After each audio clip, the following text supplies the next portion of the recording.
हमारी आज की कहानी super duper interesting and romantic होने वाली है with lots of romantic scene.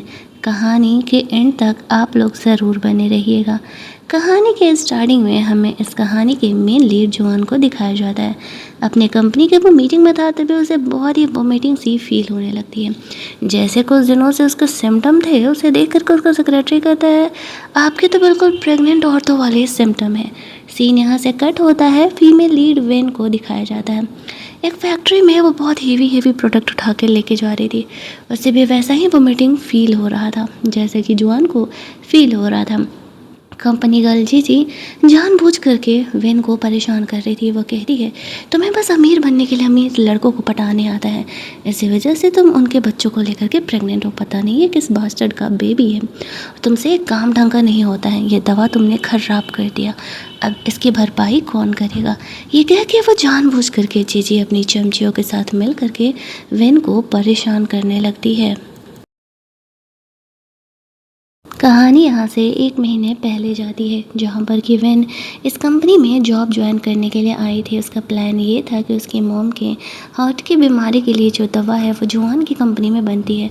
दवा बहुत ही कॉस्टली है, वो ऐसे तो नहीं खरीद सकती थी, लेकिन इनके कंपनी का प्लान था कि यहाँ के कंपनी के एम्प्लॉय को वो दवा फ्री में मिलता था।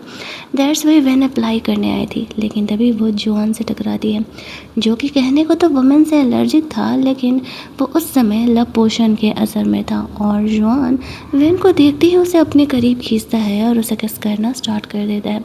वो खुद समझ नहीं पा रहा था कि वुमेन से एलर्जिक होने के बावजूद वो वेन को देख करके एलर्जी क्यों नहीं फील कर रहा है। क्या ये दवा का असर है या फिर वेन डिफरेंट है। वो वेन को कहता है अगर वो उसको हेल्प करेगी तो वो जो भी चाहे उसे देने के लिए तैयार है। वेन उसे कहती है ठीक है, उसे सिर्फ उसके कंपनी में परमानेंट जॉब चाहिए और कुछ भी नहीं। जॉन सोचता है कि ज़रूर ही गोल्ड डिगर है, इसके प्लान्स कुछ ज़्यादा ही बड़े हैं, इसी वजह से वही ड्रामा कर रही है, बट वो उसका बात मान जाता है। एंड आफ्टर दैट वो दोनों वहाँ पर रोमांस करते हैं। तभी वेन को कॉल आ रहा था। जॉन उसे कहता है ऐसे समय पे तुम्हें कौन कॉल कर रहा है। वो देखता है वेन की मॉम है। वेन नहीं चाहती थी कि उसकी मॉम को उसकी सिचुएशन के बारे में पता चले। जॉन के गलती से वेन का फ़ोन गिर के टूट जाता है। वेन उस समय कुछ नहीं बोलती है। रोमांटिक नाइट के बाद जॉन एज यूजुअल वेन को 50 मिलियन ऑफ़र करता है, लेकिन वेन वो पैसे लेने से मना कर देती है। जॉन को तो यही लग रहा था कि वेन वही लेडी है जिसको कि ग्रैंड मदर ने भेजा है, लेकिन वेन वो गर्ल तो थी ही नहीं। वेन उसे कहती है मुझे पैसे नहीं चाहिए, जो हमारे बीच बात हुई थी, मुझे सिर्फ तुम्हारी कंपनी में परमानेंट जॉब चाहिए। जॉन इस चीज़ के लिए मान जाता है, लेकिन उसके दिमाग में यही चल रहा था कि वेन के कुछ ना कुछ प्लान है, वो थोड़ा लंबा गेम खेल रही है, इसी वजह से वो उसकी कंपनी में रहना चाहती है। वेन इस बात से खुश हो जाती है और अपना इंटरव्यू का रिजल्ट वाला पेपर लेकर के वहाँ से निकलती है। इधर जॉन नोटिस करता है कि वेन का कल फोर्थ नाइट था और उसका इंटरव्यू का रिज्यूमे यहाँ पर रखा हुआ था। वो अपने सेक्रेटरी से पता लगाने के लिए बोलता है, हालांकि उसे डाउट था ग्रैंड मदर की भेजी हुई वो वुमेन है। अगले दिन ग्रैंड मदर वापस से काफ़ी फेमस खूबसूरत लड़कियों को भेजती है जॉन के पास, लेकिन उनमें से कोई उसे पसंद नहीं आती है और उसकी तबीयत डे बाय डे ऐसे वियर्ड होती जा रही थी। तो कहानी का मेन पॉइंट ये है कि जॉन और वेन उस रात इंटीमेट होने के बाद दोनों कनेक्ट हो चुके थे। जो वेन फील करती थी वही जॉन फील करता था।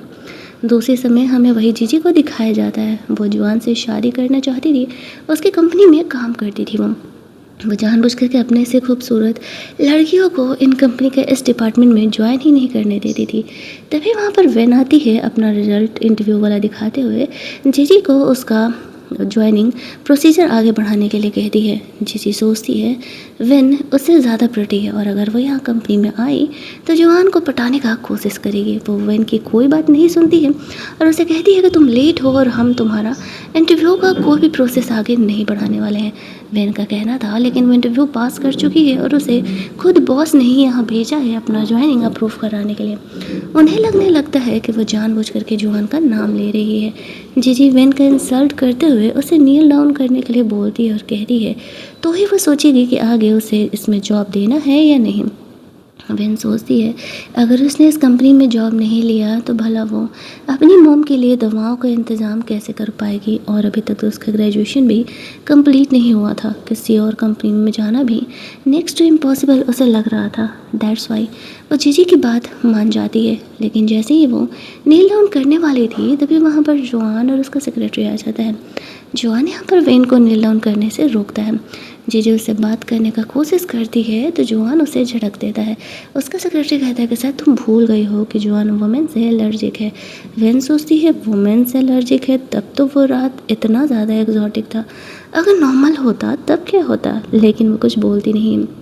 जोआन यहाँ पर जीजी को डांट लगाते हुए कहता है लगता है कि तुमने खुद को इस कंपनी के ऑनर समझ के रखा है। जब ये लड़की कह रही है कि असल में इसे मैंने भेजा है जॉब के लिए तो इसे जॉब दिया जाए, जीजी कुछ कह भी नहीं पाती है। जोआन का सेक्रेटरी वेन को उसका फ़ोन और नया फ़ोन साथ में एक्सचेंज करके दे देता है। लेकिन वेन वो फ़ोन लेना नहीं चाह रही थी क्योंकि वो जानती थी कि वो बहुत कॉस्टली है। इधर जीजी को लगता है कि वेन ने जोआन के सेक्रेटरी को पटाया है, इसी वजह से जोआन वेन को यहाँ डायरेक्ट उसे जॉब ज्वाइनिंग दे रहा है।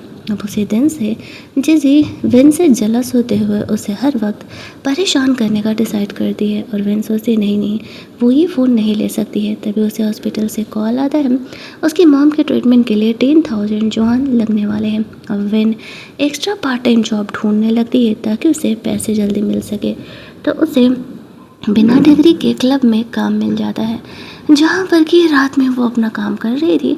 तभी जब वहाँ की मैनेजर थी वो वैन को कहती है कि अगर पैसे जल्दी कमाना चाहती हो तो ये वाइन लो और वीआईपी एरिया में जा कर के सेल करो, जो भी तुम्हें कमीशन मिलेगा वो कमीशन तुम्हारा होगा, तुम्हें कुछ करना नहीं है, बस ये महंगे वाइन को सेल करना है। वैन इस चीज़ के लिए अग्री कर जाती है, सोचते हुए कि अगर वो यहाँ पर कुछ पैसे अपनी मॉम के ट्रीटमेंट के लिए कमा सकेगी तो ज़्यादा बेहतर होगा। लेकिन उसे पता नहीं था जिस कमरे में वो सेल करने के लिए जा रही है असल में वो जोआन का ही है। जोआन ने उस वीआईपी एरिया को बुक किया था, वहाँ जीजी भी थी, हालांकि उसने जीजी को इनवाइट नहीं किया था लेकिन वो उसे इग्नोर कर रहा था। तभी वहाँ पर वेन वाइन सेल करने के लिए आ जाती है। जीजी और उसकी चमचियाँ वेन का इंसल्ट करने लगती है कि आ गई वापस से जोहान को सेड्यूस करने के लिए। वेन कहती है ऐसा कुछ भी नहीं है, मैं बस अपना काम करने के लिए आई हूँ, मैं यहाँ पर वाइन सेल करने के लिए आई हुई हूँ। जीजी हंसते हुए कहती है ऐसे कपड़े पहन करके तुम यहाँ पर वाइन सेल करने के लिए आई हो, झूठ थोड़ा लेवल में बोलो।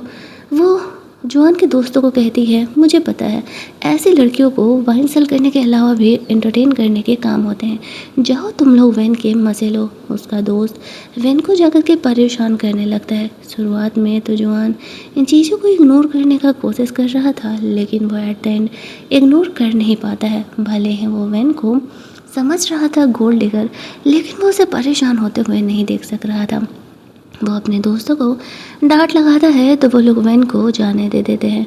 वो वेन को वहाँ से जाने के लिए कहता है, साथ ही में जीजी को डांटते हुए कहता है क्या हर जगह मुंह उठा करके आ जाती हो, क्या मैंने तुम्हें आज की प्राइवेट पार्टी में इनवाइट किया था? नहीं ना, तो फिर तुम यहाँ पर क्या कर रही हो? जीजी का सबके सामने बहुत ही गंदा वाला इंसल्ट हो रहा था। वो वेन से और ज़्यादा चिढ़ जाती है। वेन दूसरा वाइन का बोतल लेने जाती है, जोआन उसके पीछे जाता है।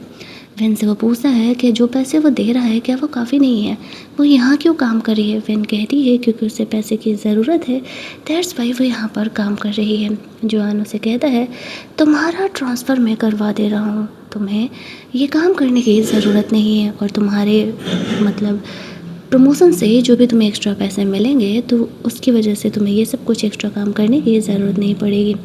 वेन उसके बाद मान जाती है और वहाँ से चली जाती है। वहीं दूसरी तरफ उसका सेक्रेटरी देख रहा था कि जोआन का पूरा ध्यान यहाँ पर वेन पर है और वो इस तरीके से उसका सपोर्ट कर रहा है। कहीं ना कहीं वो खुश था कि जोआन वेन में इंटरेस्टेड ले रहा है। उसके ग्रैंड मदर भी काफ़ी खुश होंगी। वेन से बदला लेने के लिए जीजी यहाँ पर वेन के पीछे गुंडे भेजने का प्लान कर रही थी। वेन क्लब से बाहर निकलती है तभी उसके पीछे जोआन का सेक्रेटरी आ जाता है। उसके ऑर्डर पर ही वो वेन को घर छोड़ने के लिए जा रहा था। जीजी उन गुंडों को वापस बुला लेती है। उसे अब भी यही लग रहा था कि वेन और उसके सेक्रेटरी के बीच में ही अफेयर चल रहा है। वेन वो फ़ोन जोआन के सेक्रेटरी को लौटाते हुए उसे देने के लिए कहती है लेकिन वो मना कर देता है कि बॉस ने वो गिफ्ट वापस लेने से मना किया है। एंड आफ्टर दैट वो वेन को घर छोड़ने के लिए चले जाता है।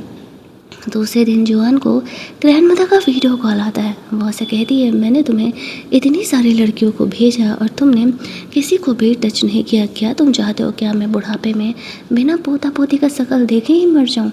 जुआन सोचता है, 1 मिनट, अगर ये लड़की ग्रैंड मदर की तरफ से भेजी हुई नहीं थी तो क्या सच में वेन कोई दूसरी गर्ल थी? उसने यूं ही उसे इतना सारी बात सुना दिया।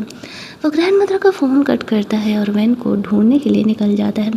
उसने उसका ट्रांसफ़र अपनी कंपनी के दूसरे ब्रांच के स्टोरेज रूम में करा दिया था, जहाँ पर कि वो उसे ढूंढते हुए जाता है और वैन इतने हेवी बॉक्सेज उठा कर लेके जा रही थी और उसे काफ़ी वोमिटिंग फील हो रहा था। और वह जितना वोमिटिंग फील कर पा रही थी उतना ही सेम जुआन को प्रॉब्लम महसूस हो रहा था। अगले दिन यहाँ पर सारे एम्प्लॉयज़ का फिजिकल चेकअप होता है, जिसमें वेन को पता चलता है कि वो प्रेग्नेंट है। जुआन के साथ इंटीमेट हुए 1 महीने हो चुका था और वह एक साथ 5 बच्चों को लेकर के प्रेग्नेंट है। ये बहुत ही शॉकिंग और बहुत ही यूनिक था। उसकी हालत ख़राब हो रही थी और इधर जुआन भी वही फील कर रहा था। उसका डॉक्टर दोस्त जिसने कि सारे एम्प्लॉय का चेकअप किया था आकर के जुआन को बताता है, ये लड़की बहुत ही यूनिक है, ये 5 बच्चों को लेकर के प्रेग्नेंट है। जब वो ये देखता है कि उस पर नाम वेन का लिखा हुआ है तो वो भी चौंक जाता है। शुरुआत में तो उसे भरोसा नहीं होता है। वो अपने डॉक्टर फ्रेंड को बताता है तो उसका कहना था ना कि नहीं, मैंने तो पहले भी पता किया है, ये लड़की 1 महीने पहले असल में सच में वर्जिन थी और आज वो प्रेग्नेंट है। हो ना हो ये तुम्हारा ही बच्चा होगा। वैसे तो कुछ महीने बाद हम इसका चेकअप कर सकते हैं, पता लगा सकते हैं तुम्हारा बच्चा है नहीं। इसके बाद हमें दिखाया जाता है कि जीजी अपनी चमचियों को लेकर के वेन को वही परेशान करने के लिए चली गई थी। इधर जो दर्द वेन महसूस कर रही थी वही जुआन भी फील कर पा रहा था, तो वो वेन को ढूंढते हुए वहाँ पहुँच जाता है। अब अगर वेन को ऐसे कंडीशन में जुआन देख लेता तो वो जीजी को जॉब से निकाल देता। इसी वजह से जीजी जल्दी जल्दी वेन को छुपाती है। मौके का फ़ायदा उठाते हुए वेन वहाँ से खिसक ली थी और वो जुआन को नहीं मिल पाती है। जुआन सोचता है ये लड़की परेशानी में तो थी लेकिन गई कहाँ। इधर वेन खुद को छुपाते हुए वहाँ से निकलती है। हालांकि दोनों पेन की वजह से कनेक्टेड तो थे, लेकिन फिर भी जुआन वेन को ढूंढ नहीं पाता है। वो उन्हें सिर्फ वार्न करता है, अगर यहाँ पर पता चला उसे कि कोई भी किसी एम्प्लॉय को बुली कर रहा है तो वो उसकी जॉब का आखिरी दिन होगा। आफ्टर दैट वो अपने डॉक्टर फ्रेंड से मिलने के लिए जाता है और अपना सिचुएशन बताता है। वो उसे कहता है कि वो उसे अच्छे खासे पैसे देगा अगर वो ये वोमिटिंग ठीक करने के लिए, मॉर्निंग सिकनेस ठीक करने के लिए कुछ दवाएं बना करके ला सके। तो वो डॉक्टर फ्रेंड उसकी बात मान जाता है। हालांकि उसकी नज़र में भी ये सिम्टम्स बहुत ही ज़्यादा यूनिक थे, क्योंकि जुआन एक बॉय है और वो किसी हालत में प्रेग्नेंट तो नहीं हो सकता है, लेकिन अगर उसे प्रेगनेंसी के सिम्टम आ रहे हैं तो फिर प्रॉब्लम तो है। इधर वेन वॉशरूम में खुद को काम डाउन कर रही थी, तभी उसे उसके मैनेजर का कॉल आता है कि वो इतनी देर से वर्क साइट से कहाँ गायब है। वो सॉरी बोल करके जल्दी ही वहाँ से निकलने का डिसाइड करती है। उसने सोच लिया था कि वो जुआन को इस बारे में पता नहीं चलने देगी, वरना वो इस बच्चे को एबॉर्ट करा सकता है, क्योंकि ऑब्वियसली उसे गरीब से तो ये बेबी चाहिए नहीं ना। और वैसे भी ये बातें तो अब तक जुआन तक पहुंची भी नहीं होगी। वो यही सब कुछ सोच रही थी और अपने काम में वापस से लग जाती है। वहीं दूसरी तरफ जुआन सोचता है कि अगर सच में वो बाप बनने वाला है तो उसे वेन से इस बारे में बात करना होगा। जीजी अपनी चमचियों को लेकर के वापस से वेन के पास पहुंच जाती है और कहती है, तुम्हें इतनी हिम्मत हो गई है कि मैं तुम्हें बुली कर रही हूँ, तुम वहाँ से फरार हो गई। अब वो बहाना करने लगती है, लेकिन जीजी उसे पनिशमेंट दे देती है। ये सारी हेवी बॉक्सेस को उठा करके वेन को यहाँ से वहाँ रखना है। अब वेन के लिए बहुत मुश्किल होने वाला था, क्योंकि वो प्रेग्नेंट थी और ऊपर से लड़की थी, लेकिन जीजी के इस टॉर्चर को उसे झेलना तो था ही। तभी वहाँ पर जवान वेन के पास पहुँच जाता है। उसका डॉक्टर फ्रेंड कहता है कि अच्छा, तो तुम्हें वेन की फ़िक्र हो रही थी, इसी वजह से तुम यहाँ आए हुए थे। अब जो जीजी लोग वेन को परेशान कर रही थी, जवान को ये बात पता चलता है तो वो गुस्से में आकर के यहाँ पर जीजी को पनिशमेंट दे देता है और कहता है कि जीजी और उसकी चमचियाँ दोनों मिल करके हेवी बॉक्सेस को इधर से उधर डिलीवर करेंगे और कोई भी आज के बाद वेन को हेवी काम नहीं देने वाला है। जुआन इस तरीके से वेन का सपोर्ट कर रहा था, वेन ने कभी एक्सपेक्ट नहीं किया था। जीजी और उसकी चमचियों को देख करके समझ नहीं आता है कि आखिरकार जुआन वेन को इतना ज़्यादा प्रोटेक्ट क्यों कर रहा है। ये पचड़ा सॉल्व करने के बाद जुआन वेन को रेस्टोरेंट लेके जाता है जहाँ पर कि हर ड्रेस का प्राइस बहुत ज़्यादा था। फिर भी वो वेन के लिए सारी चीज़ें मंगा देता है। आफ्टर दैट वो वेन से सीधे पूछता है क्या वो प्रेग्नेंट है। शुरुआत में तो वेन इधर उधर की बातें कर कर रही थी, लेकिन वो जानती थी कि वो ये बात बॉस से छुपा नहीं सकती है। वो कहती देखो बेबी अबॉर्ट मत कराओ, ये बच्चा मेरी जिम्मेदारी है और मैं तुम्हें परेशान नहीं करने वाली हूँ। इस चीज़ की मैं गारंटी देती हूँ, मैं बस तुम्हारी कंपनी में काम करना चाहती हूँ। जॉन यहाँ पर उसे कहता है ज़्यादा ड्रामा करने की ज़रूरत नहीं है, मैं बस इतना कह रहा हूँ कि तुम मुझसे शादी कर लो। मेरा ये बच्चा है और मैं इसे बाहर ऐसे किसी बिना बाप के नहीं रहने देने वाला हूँ। इसके बाद तुम बेबी बॉर्न करोगी और फिर मेरी लाइफ से निकल जाओगी। अब विन के लिए ये एक विन विन सिचुएशन था। बेबी भी सेफली बॉर्न हो जाएंगे, उन्हें बाप का घर भी मिल जाएगा और 1 सालों तक वो जॉब से उसे नहीं निकालेगा। विन कहती है मैं बस यही चाहती हूँ कि तुम मुझे जॉब से ना निकालो। बेबी बॉर्न करने के बाद भी जॉन उसकी बात मान जाता है। शादी का सर्टिफिकेट लेने के बाद जॉन विन से वो शादी का सर्टिफिकेट रख लेता है और कहता है कि ये बातें सीक्रेट ही रहेंगी। मैंने कहती है हाँ मुझे कोई प्रॉब्लम नहीं है। एंड आफ्टर दैट वो उसे घर लेकर के जाता है। ये जॉन का प्राइवेट विला था जहाँ पर कि वो रहा कर रहा था। वहाँ पर बहुत सारे मेड्स एंड हेल्पर्स थे। वेन के लिए सब कुछ बिल्कुल नया था। वो घर में अंदर जाती है, उसका सेक्रेटरी सब कुछ वेन को यहाँ के बारे में समझा देता है। वेन के लिए बहुत सारी चीज़ें जॉन ने पहले से ही मंगा करके रखी थी। वो बेडरूम देखने के लिए जाती है तो वो काफ़ी ऑकवर्ड हो जाती है कि क्या उसे जॉन के साथ रूम शेयर करना पड़ेगा। जॉन कहता हाँ अब तुम प्रेग्नेंट हो, तुम्हें अलग कमरे में मैं कैसे सुला सकता हूँ। वेन काफ़ी घबरा रही थी। आफ्टर दैट वो सोने के लिए चली जाती है और जॉन फ्रेशन अप होने के लिए चले जाता है। लेकिन वो वेन के बारे में अलग ही थॉट्स रख रहा था। वो सोचता है कि वो वेन के बारे में ऐसा कैसे सोच सकता है। जब वो कमरे में आता है तो देखता है कि वेन काफ़ी गहरी नींद में सो रही है, तो वो चुपचाप उसके बगल में सो जाता है। अगली सुबह जब वेन जगती है तब अपने बगल में जुआन को देख करके वो काफ़ी ऑकवर्ड हो जाती है। उसने अपने इनरवेयर भी नहीं पहने थे। वो जुआन को कहती है कि वो कमरे से थोड़ी देर के लिए चली जाए, वेन को जल्दी जल्दी रेडी होकर के ऑफिस के लिए निकलना है। बेचारी वो आज 1 मिनट लेट हो जाती है। जे इसी चीज़ का तो इंतज़ार कर रही थी। वेन के आती है वो गुस्सा हो करके उसे वापस से टॉयलेट साफ़ करने के लिए पनिशमेंट दे देती है। अब वेन को समझ नहीं आ रहा था कि वो ये काम कैसे करेगी, तभी जॉन वहाँ पर आ जाता है और जीजी ने जो हरकतें की थी वो पनिशमेंट उलट करके उससे ही दे देता है और जीजी और उसकी चमचियों को टॉयलेट साफ़ करने का ऑर्डर दे देता है। जीजी इस बात से और ज़्यादा भड़क जाती है। वो और उसकी चमचियाँ प्लान कर रही थी कि वेन को उन्हें सबक तो सिखाना ही पड़ेगा। थोड़ी देर बाद वो लोग वेन के पास जाते हैं और उसे एक फ़ीमेल मैनेजर के पास कुछ डिलीवर करने के लिए भेजते हैं। वो बहुत ही अकड़ू थी। ये लोग ये बात अच्छे तरीके से जानते थे। विन उस लेडी मैनेजर से बात करते हुए जा रही थी। वो मैनेजर उनके कार के आगे आगे जा रही थी। वो बहुत ही अकड़ू थी और वो गलती से विन के कार से टकरा जाती है। हालांकि गलती उस मैनेजर की थी, लेकिन वो सारी जिम्मेदारी विन पर डाल देती है। इधर विन को चोट लगती ही जॉन को एहसास हो जाता है कि विन खतरे में है। विन नीचे उतर करके चीज़ों को संभालने का कोशिश कर रही थी।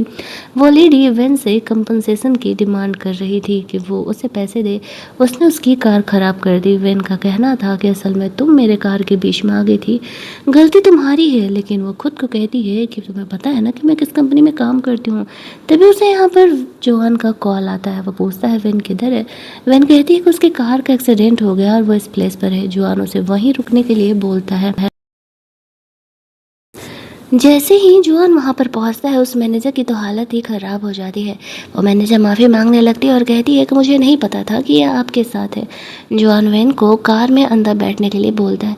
आसपास के लोग बताते हैं कि इस तरीके से यह मैनेजर वेन को परेशान कर रही थी और उससे कंपनसेशन का डिमांड कर रही थी। जॉन उसे अच्छे खासे पैसे देता है, लेकिन उसकी कार को बिल्कुल तोड़ फोड़ मचा देता है। साथ ही में उसे जॉब से भी निकाल देता है। आफ्टर दैट वो वेन को लेके वहाँ से निकल रहा था, तभी वेन को स्कूल से कॉल आता है। टीचर उसे कहती है आज उसे अपने गार्जियन को लेके आना पड़ेगा।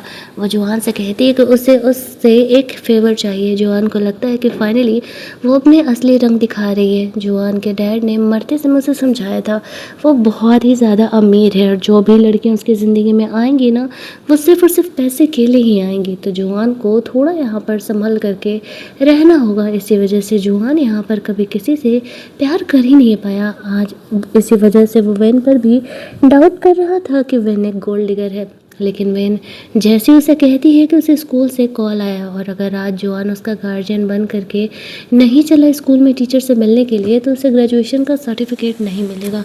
हालांकि उस टाइम में जुआन की इंपॉर्टेंट मीटिंग थी, उसका असिस्टेंट उसे याद दिलाता है, लेकिन फिर भी जुआन अपनी इंपॉर्टेंट मीटिंग कैंसिल करके वेन के साथ जाने के लिए तैयार हो जाता है। स्कूल पहुंचने पर वेन उसे कहती है मेरी टीचर ना थोड़ी ज़्यादा गुस्से वाली है, तो सिचुएशन को हैंडल कर लेना, अगर वो कुछ बोले तो सुन लेना। जुआन कहता है हाँ हाँ ठीक है।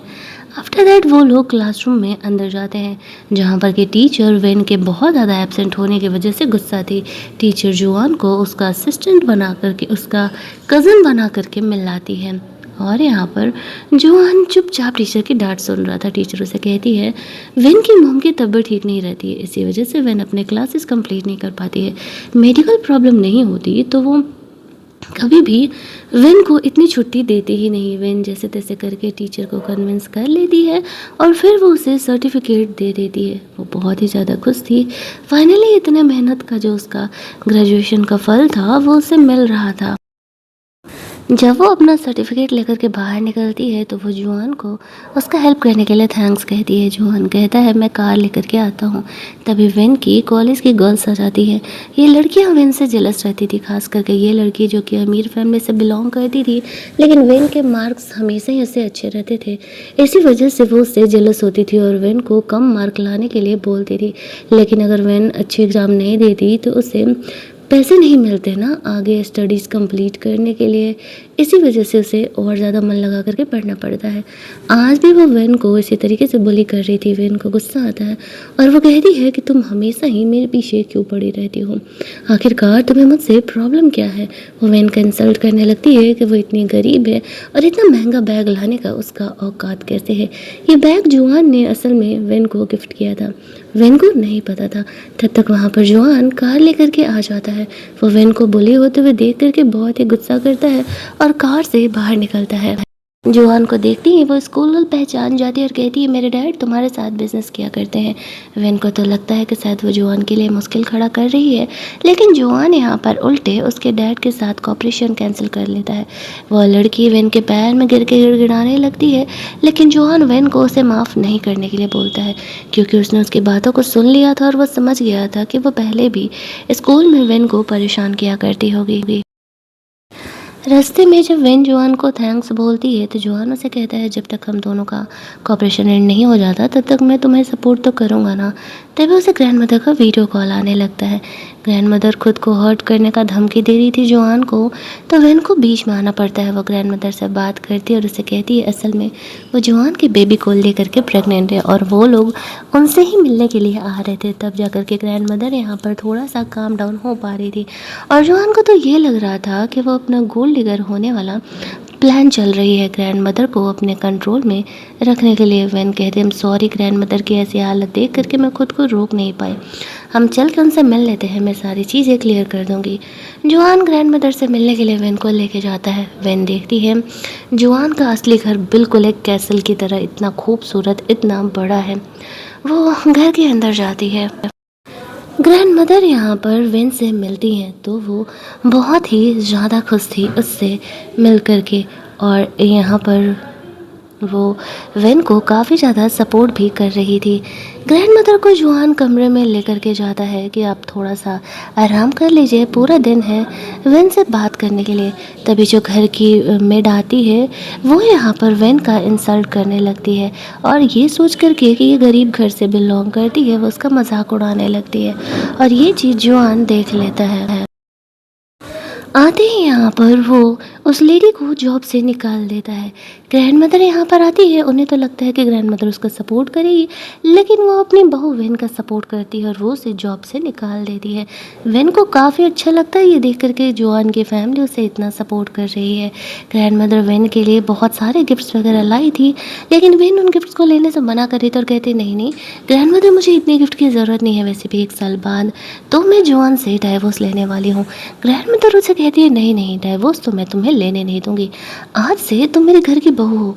जोआन के लिए तुम 5 बच्चों को जन्म देने वाली हो, भला कैसे ही मैं तुम्हें यहाँ पर छोड़ सकती हूँ। और यहाँ पर वो जो कुछ भी वेन महसूस कर रही थी जोआन तो सब कुछ फील कर ही पा रहा था। अब वो दोनों आज रात यहीं रुकने का डिसाइड करते हैं। घर की जो मेड थी असल में वो वेन से काफ़ी अच्छे तरीके से बिहेव कर रही थी, जो इम्पोर्टेंट बटलर थी वो वेन से काफ़ी अच्छे तरीके से बिहेव कर रही थी। वो जोआन को चाहती थी उन दोनों के रिलेशनशिप इसी तरीके से बने रहे। वेन का एक सीनियर था जिससे वो मोस्टली बातें करते रहती थी, लेकिन ये बात जोआन को पता चलते ही वो जेलस फील करने लगता है। वेन को उसकी माँ का कॉल आता है, वो उसका हालचाल लेने के लिए फ़ोन की थी। वेन जानती थी कि उसकी माँ परेशानी में है, भले ही वो उसे बताती नहीं है। फ़ोन रखती हम लोग देखते हैं जो भी थोड़ी बहुत वेन की माँ की सेविंग थी जो कि वेन ने उन्हें दिया था, उसका हस्बैंड उसे छीन करके बाहर मज़े करने में उड़ा देता है। इधर रात में वेन नाइट ड्रेस जो कि घर के बटलर ने दिया था वो पहन करके रेस्ट करने जा रही थी, तभी जोआन यहाँ पर आ जाता है। वेन उसे देख करके ऑकवर्ड महसूस करने लगती है, वो उसे हक कर लेता है और कहता है क्या तुम अपने सीनियर को पटाने के लिए भी ऐसे ही करती हो। वेन कहती है वो सिर्फ मेरा सीनियर है और कुछ भी नहीं, हम दोनों दोस्त हैं और मेरे मन में उसके लिए कोई भी ऐसी फीलिंग नहीं है। जोआन यहाँ पर वेन को बेड पर लेकर के जाता है और उसके पेट में मसाज करता है और जिससे कि वेन को काफ़ी रिलैक्स महसूस हो सके।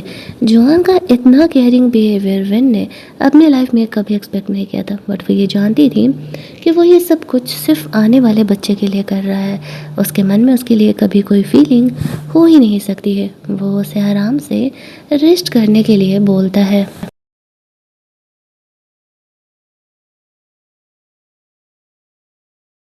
अगली मॉर्निंग फाइनली जोआन को वो डॉक्टर फ्रेंड उसके लिए वो स्पेशल मेडिसिन बना के लेके आ जाता है, जिसको खाने के बाद वेन को जो है वो मॉर्निंग सिकनेस नहीं फील होने वाली थी। वो खुद को बहुत ज़्यादा ही प्राउड महसूस कर रहा था।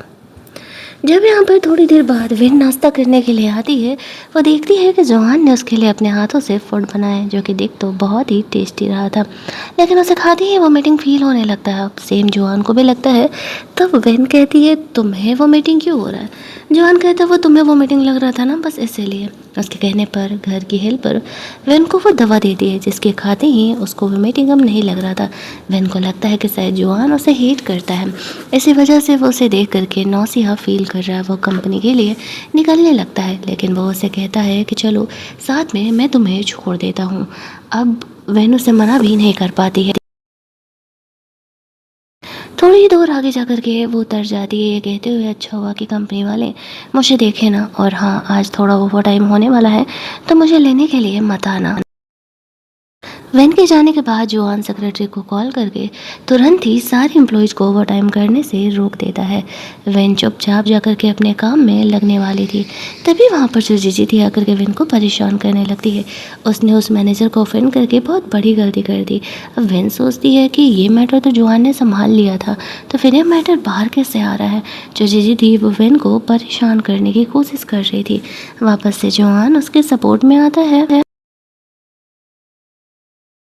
और वो जेजी को लास्ट वार्निंग देता है कि 1000 बार मना करने के बावजूद भी तुम समझ नहीं रही हो कि तुम्हें वेन से पंगा नहीं लेना है। उन्हें नहीं पता था कि जोआन और वेन अब दोनों लीगली मैरिड है। तो गुस्से में आकर के वो यहाँ पर जीजी को जॉब से निकाल देता है और साथ ही में उसके डैड को भी। जीजी के डैड उसको फ़ोन करके अच्छा खासा गरियाते हैं और सुनाते हैं कि यहाँ पर अगर तुमने ऐसी हरकत की है जा करके जोआन से माफ़ी मांगो, वो मुझे भी जॉब से निकाल रहा है। आफ्टर दैट वो वेन को अपने ऑफिस में बुलाता है। वेन उससे मिलने के लिए जाती है, वो उसे हक कर लेता है, कहता है ऑफिस में तुम्हें अगर दोबारा कोई परेशान करे तो मुझे बताना। तभी टीवी पर जो उसका सीनियर था वो कार रेस जीत गया था, ये देख करके वेन खुश होने लगती है। जलस होकर के जोआन अपनी टीम को कॉल करता है और उसे अफ्रीका में ट्रेनिंग करने के बहाने 2 साल के लिए भेज देता है। अब वेन जोआन से गुस्सा करने लगती है कि मैंने तुम्हें पहले भी क्लेरिफाई किया था कि वो सिर्फ मेरा सीनियर है, तो तुम फिर उस पर क्यों अपना गुस्सा निकाल रहा हूँ। जुआन यहाँ पर वेन को दवा खिलाते हुए अपना ख्याल रखने के लिए बोलता है और कोई भी हार्ड वर्क नहीं करने के लिए बोलता है। वेन वहाँ से बाहर निकलती है। कुछ लड़कियाँ वेन को लेकर के आपस में गॉसिप कर रही थी। जो ये दोनों मैनेजर और सेक्रेटरी थे ना, वो लोग सोच रहे थे कि जुआन आजकल फैक्ट्री की लड़की में कुछ ज़्यादा इंटरेस्ट ले रहा है, तो उसे उसी टाइप की लड़की हम लोग ऑफ़र करके हमारे ब्रांच में भी थोड़ा और ध्यान देने के लिए बोलते हैं। वो सबका ओवर टाइम कैंसिल कर देता है, लेकिन वो लोग वेन को अपने साथ रोक लेते हैं और उसे ओवर टाइम करने के लिए बोलते हैं। साथ ही में कहते हैं कि कंपनी की तरफ से एक बड़ा बॉस आने वाला है, तो तुम्हें उसे एंटरटेन करने के लिए चलना पड़ेगा। अब वो लोग वेन को फोर्स करते हैं। वेन यहाँ पर मना नहीं कर पाती। वहीं दूसरी तरफ जुआन घर पर वेन के आने का वेट कर रहा था। वेन ना तो कॉल मैसेजेस का जवाब दे रही थी और ना ही वो घर आ रही थी। वो कंपनी फिर पार्टी के लिए वहाँ निकल जाता है। वेन को नहीं पता था कि जुआन इस पार्टी में आने वाला है। जुआन वहाँ पर पहुँचता है। वेन को देख करके वो उस पर काफ़ी गुस्सा करने लगता है। वेन जैसे तैसे यहाँ सिचुएशन को संभालती है। वो मैनेजर और सेक्रेटरी दोनों ही वेन को वाइन पीने के लिए फोर्स कर रहे थे। वेन मना कर रही थी क्योंकि वो प्रेग्नेंट थी। जुआन ये चीज़ देखता है, वो उन दोनों पर काफ़ी भड़क जाता है, उन दोनों को कंपनी से निकाल देता है और जेलस होकर के वेन को किस करने लगता है। जुआन की इस हरकत की वजह से वेन काफ़ी ऑकवर्ड हो जाती है। वो उसे कहता है, मतलब मैं तुम्हें कितने भी पैसे दे दूँ, तुम सुधरने नहीं वाली हो। वेन उसे थप्पड़ मार देती है और कहती है कि तुम मुझे गलत समझ रहे हो। असल में उन लोगों ने मुझे फ़ोर्स किया था, मुझे नहीं पता था कि यहाँ आके मुझे ड्रिंक करना है। अब कंपनी की बात थी तो मैं उन्हें मना नहीं कर सकती थी। तब जाकर के जुआन वेन के प्रॉब्लम को समझता है। रात में जब वो लोग कमरे में दोबारा मिलते हैं साथ में सोने के लिए, तब अपनी गलती के लिए वेन से माफ़ी भी मांगता है और उसे समझाता है कि वह दोबारा ऐसा नहीं करने वाला है। हर रोज़ की तरह वो वेन का केयर करते हुए उसके पेट पर ऑयल भी मसाज करता है और जब भी वो सोती थी तो वो नींद में घबरा करके बड़बड़ाया करती थी। जुआन को वेन के लिए बहुत ही बुरा लगता है। वो अपने डॉक्टर फ्रेंड से इन सारी बातों के बारे में बात करता है। उसका डॉक्टर फ्रेंड उसे कहता है कि असल में वेन जो है उसका पास्ट कुछ अच्छा नहीं रहा है, इसी वजह से नींद में ही उसे हमेशा ही ये बुरे सपने आते रहते हैं। इसके बाद हमें अगली मॉर्निंग का सीन दिखाया जाता है। जुआन वेन को खुश रखने का कोशिश कर रहा था। वो धीरे धीरे वेन के सामने ओपन अप हो रहा था और उसे अपने बारे में काफ़ी सारी चीज़ें बता रहा था। लेकिन वहीं दूसरी तरफ हम लोग देखते हैं कि जीजी और वो स्कूल गर्ल अब दोनों ही मिल गए थे और वो लोग वेन की माँ को किडनैप कर लेते हैं उसके डैड को पैसे दे करके, और यहाँ पर वो लोग वेन से बदला लेने का प्लान कर रहे थे। वेन को जैसे ही ये बात पता चलता है कि उसकी माँ घर से गायब है, वो बहुत ही ज़्यादा घबरा जाती है। जुआन को बिना कुछ बताए ही वो घर पहुंच जाती है। उसके फादर ने यहाँ पर वेन को जानबूझकर के घर बुलाया था ताकि वो बदमाश इंसान को उसे सेल कर सके।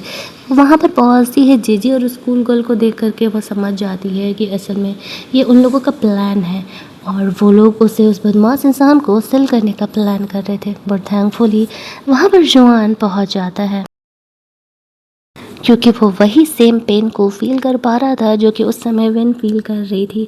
दैट्स वाई वो उसे हर जगह ढूंढते ढूंढते वेन के घर पहुंच ही जाता है। उसके यहाँ पर पहुँचते ही जीजी और वो स्कूल गर्ल जुआन से माफ़ी मांगने लगती है।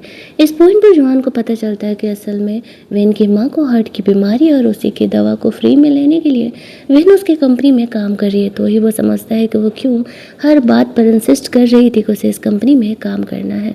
वो वेन को माफ़ कर देता है। वो समझ जाता है कि वेन कोई गोल्ड डिगर नहीं है। जीजी और उस ऑफिस गर्ल को जेल भेज दिया जाता है।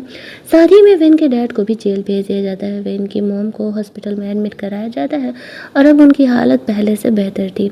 जुआन और वेन दोनों अब एक रियल रिलेशनशिप में रहने का डिसाइड करते हैं। कुछ महीने बाद वेन 5 बेबीज़ को बॉर्न करती हैं। ग्रैंड मदर बहुत ज़्यादा ही खुश थे और इसके बाद जुआन और वेन दोनों हैप्पीली एवर आफ्टर रहने लगती हैं और हमारी ये कहानी यहीं पर एंड कर दी जाती है। अगर आपको ये कहानी अच्छी लगी होगी, वीडियो को लाइक और शेयर करना मत भूलना। चैनल को सब्सक्राइब कर लेना ताकि नए वीडियोज़ के नोटिफिकेशन आपसे मिस ना हो। चलिए जल्दी से मिल लेते हैं हम लोग एक और नई कहानी के हिंदी एक्सप्लेनेशन में। तब तक के लिए कीप लिसनिंग।